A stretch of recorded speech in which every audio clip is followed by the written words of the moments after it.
ओम नमो भगवते वासुदेवाय नमः। श्री अधिक मास महात्मा अध्याय 3 गोदान आणि पोलव्याची कथा। प्राचीन काळी प्रत्येक राजाजवळ मोठमोठे गवळवाडे असत। गोधन ही राजाची प्रतिष्ठा मानली जात असे। दुर्योधनाने विराट राजाचा गवळीवाडा लुटला, विराट राजाच्या गायी पळविल्या। त्यावेळी उभय पक्षात युद्धे झाली। वरिष्ठ ऋषींची कामधेनू, दिलीप राजाची गोसेवा यांच्या कथा प्रसिद्धच आहेत। आजही काही श्रीमंतांजवळ पुष्कळ गायी असतात।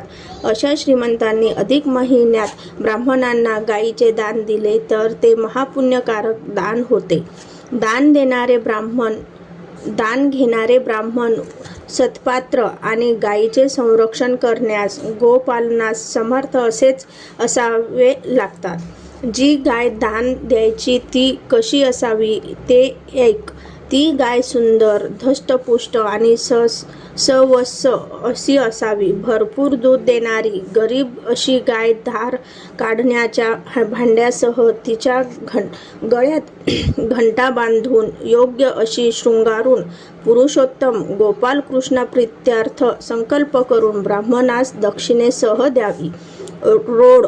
रोगी, बध्या, लातरी, लाथ मारणारी, कमी किमतीची, एकशिंगी, पान्हा चोरणारी अशी गाय दान देणाऱ्या दाम्पत्याला पुण्य न मिळवता उलट त्या पापच लागते।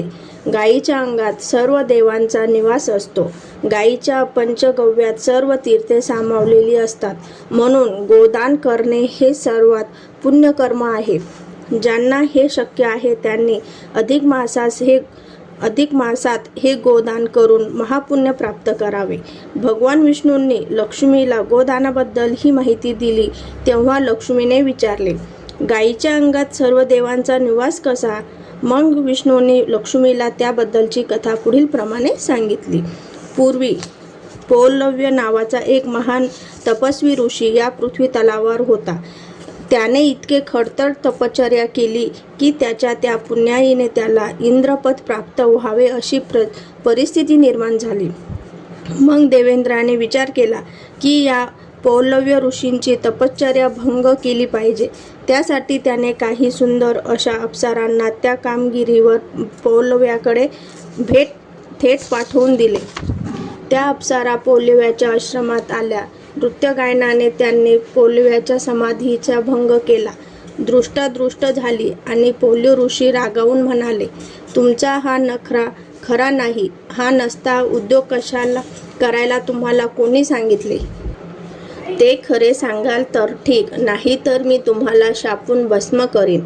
पप करीत त्या म्हणाल्या, मुनिवर्य, हे कृत्य प्रत्यक्ष देवेंद्राची आज्ञा म्हणून आम्ही असं तर मग त्या देवेंद्राला मी जाळून भस्म करतो। असे म्हणून पौल त्यांची हातात पाणी घेतले आणि मंत्र म्हणत प्रत्यक्ष देवेंद्रालाच पाचारण केले।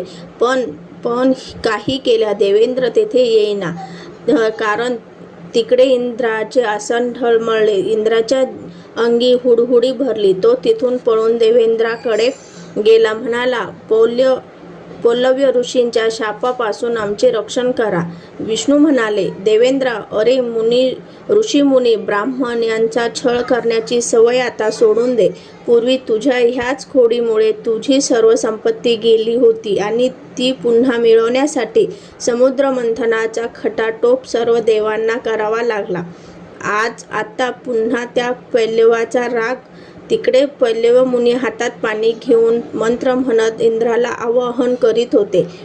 तो लवकर येईना म्हणून त्यांनी अंतर्ज्ञानाने जाणून ब्रह्मदेवाला आणि शेवटी विष्णूसह सर्वांना शापाने भस्म करण्यासाठी आवाहन आरंभिले। ऋषींच्या त्या वेळेचा तो रुद्र अवतार पाहून साऱ्या अप्सरा भयचकित होऊन तिथून पळून गेल्या। आता आली का पंचाईत?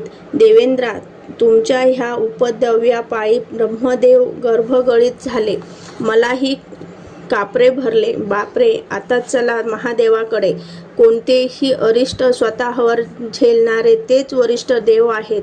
चला त्यांना शरण जाऊ। असे बोलून ब्रह्मा आणि इंद्रासह विष्णू शंकराकडे गेले। भोलेनाथ राम नाम जप करीत शांत बसले होते। तोच ओम नमः शिवाय असा घोष त्यांना ऐकू आला। ते तिघे त्यांना दिसले. येण्याचे कारण विचारले आणि त्यांचे बोलणे चालू असता स्वतः शंकर भगवानांना चाचरे भरले. अंग कापल्यासारखे ते बडबडू लागले. अनर्थ झाला, मला काही सुचेना. कोण काय? विष्णू होऊन म्हणाले, पाहिलेच ना देवेंद्रा, तुझ्या ह्या ऋषी ब्राह्मण छळाच्या कारस्थानामुळे आम्ही तिन्ही देव संकटात सापडलो आहोत. स्वतः हे भोलेनाथ महादेव असून तेही गडबडून गेले आहेत. पहा, ऋषी ब्राह्मणांचा राग मोठा कठीण असतो. अरे, स्वतः मी ब्राह्मणांची लात माझ्या छातीवर झेलली होती. शंकर म्हणाले, ते सारे जाऊ द्या. आता या अशा वेळी काय उपाय करावा ते सांगा. विचार नीट करा. विष्णू म्हणाले, आता एकच उपाय आहे. आपण सारे देव गौतमीच्या अंगात शिरू आणि निर्भय होऊ, कारण ऋषी ब्राह्मणांचा राग गायीवर मुळीच चालत नाही. तो विचार साऱ्यांना पटला आणि सारे देव मग भराभर गायीच्या अंगात शिरले. साऱ्या तीर्थांनीही मग गायीच्या अंगात आश्रय घेतला. ते जाणून पौल्यमुनी खट्टू झाले. त्यांना नाईलाज झाला. सारा उपायच खुंटला. गोमातेला नमस्कार करून ते शांत झाले. अशा प्रकारे हा 3रा अध्याय समाप्तम. ओम नमो भगवते वासुदेवाय नमः.